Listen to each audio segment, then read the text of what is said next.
Assalamualaikum warahmatullahi wabarakatuh. Selamat malam semuanya. Salam sejahtera untuk kita semua.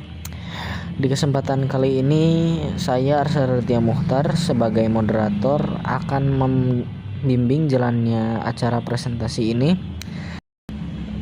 Kami dari kelompok PKM Kewirausahaan yang beranggotakan saya sendiri sebagai moderator Arsyad Raditya Muchtar, lalu Bagas Chandra Laksana, Muhammad Rizky Nur Ardian, Aprilian Pasca Agunanda, dan Muhammad Faisal Akbar, lalu Yosua Kristiadi. Kami di sini akan membahas mengenai PKM Kewirausahaan. Oke, pengertian. Program Kreativitas Mahasiswa Kewirausahaan merupakan program kreativitas mahasiswa dalam menciptakan aktivitas usaha. Komoditas usaha PKMK dapat berupa barang atau jasa yang merupakan karya kreativitas yang menunjukkan kepakaran tim mahasiswa. PKMK hendaknya tidak menjadi kompetitor produk sejenis yang merupakan penghasilan masyarakat. Proses analisis kebutuhan dan peluang pasar menggunakan data sekunder atau diperbolehkan data premier yang diperoleh dari survei secara daring.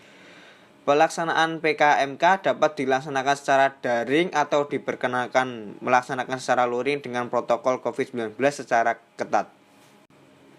Lalu tujuan PKMK adalah memotivasi dan membuka peluang bagi mahasiswa untuk menghasilkan karya kreatif, inovatif sebagai bekal berwirausaha sebelum atau setelah menyelesaikan studi. PKMK diharapkan dapat menjadi cikal bakal kemunculan produk usaha di Indonesia sebagai karya mandiri bangsa. Ruang lingkup. Ruang lingkup PKMK adalah menciptakan kreativitas usaha yang dijalankan oleh tim mahasiswa dengan kreativitas produk berupa barang atau jasa. Pada dasarnya, PKMK lebih mengutamakan solusi tantangan intelektual yang mendasari lahirnya komoditas usaha baru dan unik. Komoditas usaha yang diciptakan harus merupakan jelmaan penguasaan ipteks oleh tim mahasiswa. Selanjutnya, konsep pelaksanaan kegiatan. Ada 3. Yang pertama, virtual digital. Secara bahasa, virtual mengandung arti nyata, mirip atau sangat mirip, dengan sesuatu yang dijelaskan dan tampil atau hadir dengan menggunakan perangkat lunak seperti komputer, misalkan di internet. Untuk yang kedua, online atau daring. Program PKM yang dilaksanakan berbasis pada jaringan internet atau internet base. Misalnya proses pemasaran produk berbasis online atau menggunakan jaringan sistem komunikasi seperti internet. Untuk yang ketiga, offline atau luring, yaitu pelaksanaan PKM yang dilakukan secara langsung. Terjadi pertemuan dan interaksi langsung dalam pengerjaan program PKM, namun tanpa kontak fisik dan tetap dengan memperhatikan protokol kesehatan secara ketat. Yang selanjutnya yaitu luaran. Luaran kegiatan PKMK adalah aktivitas usaha dalam bentuk aktivitas wirausaha yang dijalankan tim mahasiswa. Luaran lainnya 1. Laporan kemajuan, laporan akhir, produk wirausaha, dan artikel ilmiah.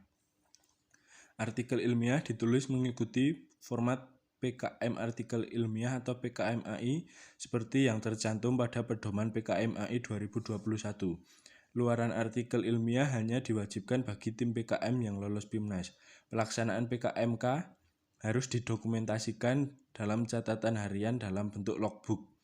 Laporan kemajuan dan laporan akhir yang dibuat harus merujuk pada logbook. Dalam luaran artikel ilmiah, nama dosen pendamping dapat dituliskan sebagai penulis anggota. Selanjutnya, kriteria pengusulan. Peserta PKMK adalah kelompok mahasiswa aktif program pendidikan S1 yang terdaftar di PD Dikti. Mahasiswa yang sudah menyandang gelar sarjana dan sedang mengikuti pendidikan profesi dan koas, contohnya farmasi, kedokteran, kedokteran hewan, kedokteran gigi, dan lain-lain, tidak diperbolehkan mengusulkan proposal PKMK. 2. Kelompok pengusul berjumlah 3-5 mahasiswa, terdiri dari 1 orang ketua dan 2-4 orang anggota.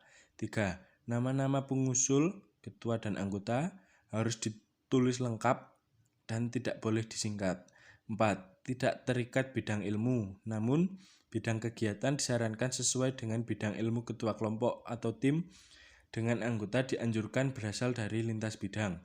5. Mahasiswa pengusul dapat berasal dari berbagai program studi yang berbeda atau dari satu program studi yang sama, namun harus dalam satu perguruan tinggi yang sama.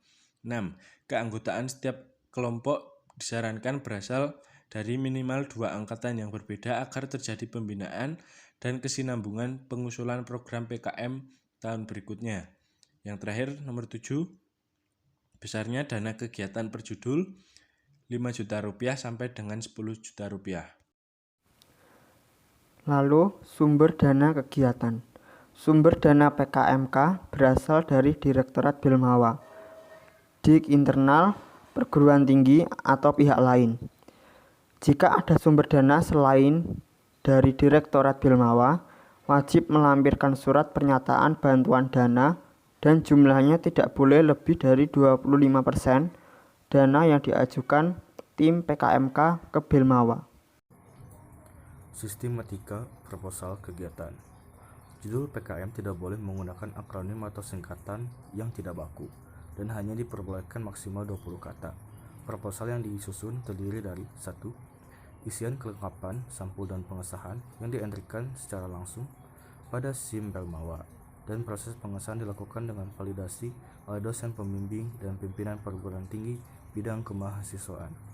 Isian kelengkapan sampul meliputi judul PKM, jenis PKM, nama, dan nomor induk tim mahasiswa, asal perguruan tinggi, pengusul, dan tahun usulan. 2. Isi utama proposal yang dikemas dalam bentuk berkas PDF.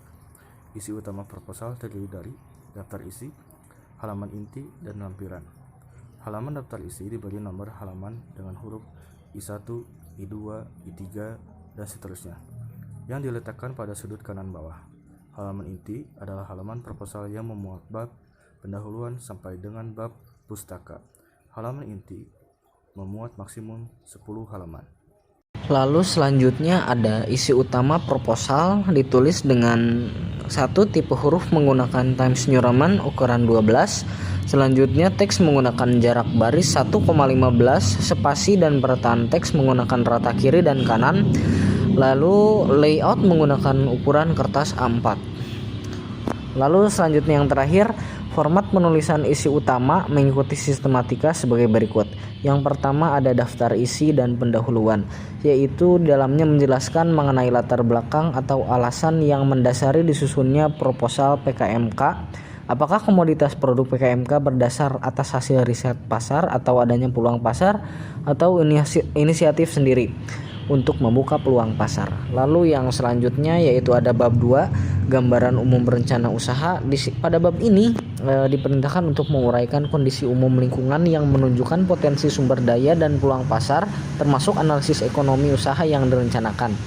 Lalu menyajikan secara singkat untuk menunjukkan kelayakan usaha dalam bentuk analisis keuangan usaha atau cash flow minimal untuk 1 tahun ke depan yang dapat menunjukkan keberlanjutan usaha. Lalu bab ketiga, metode pelaksanaan. Metode pelaksanaan penyajian uraian tentang teknik atau cara membuat produk komoditas usaha, mengemas dan memasarkannya sekaligus tahapan pekerjaan dalam pencapaian tujuan program. Pada tahapan pekerjaan, diperintahkan untuk menguraikan aktivitas-aktivitas yang dilakukan dan alat atau bahan yang digunakan. Aktivitas pelaksanaan harus mematuhi protokol COVID-19. Selanjutnya yang bab 4, biaya dan jadwal kegiatan. Bab 4, biaya dan jadwal kegiatan dibagi 2 poin, yaitu 4.1 dan 4.2. Untuk 4.1 yaitu anggaran biaya dan untuk 4.2 yaitu jadwal kegiatan. Yang terakhir ada daftar pustaka dan lampiran. Daftar pustaka disusun berdasarkan sistem nama dan tahun dengan urutan abjad, nama pengarang, tahun, judul tulisan, dan sumber. Daftar pustaka ditulis dengan jarak 1 spasi. Hanya pustaka yang dikutip dalam proposal yang dicantumkan dalam daftar pustaka. Dan lampiran, dalam lampiran ada 4 lampiran. Lampiran pertama yaitu biodata ketua dan anggota, biodata dosen pendamping. Lampiran kedua, justifikasi anggaran kegiatan. Lampiran ketiga, susunan organisasi tim peneliti dan pembagian tugas. Lampiran keempat, surat pernyataan ketua pelaksana. Terima kasih. Begitu saja dari kelompok PKM Kewirausahaan. Saya Arsa Raditya Muhtar sebagai moderator dan teman-teman mengucapkan terima kasih atas perhatian dan mohon maaf apabila ada kekurangan. Wassalamualaikum warahmatullahi wabarakatuh.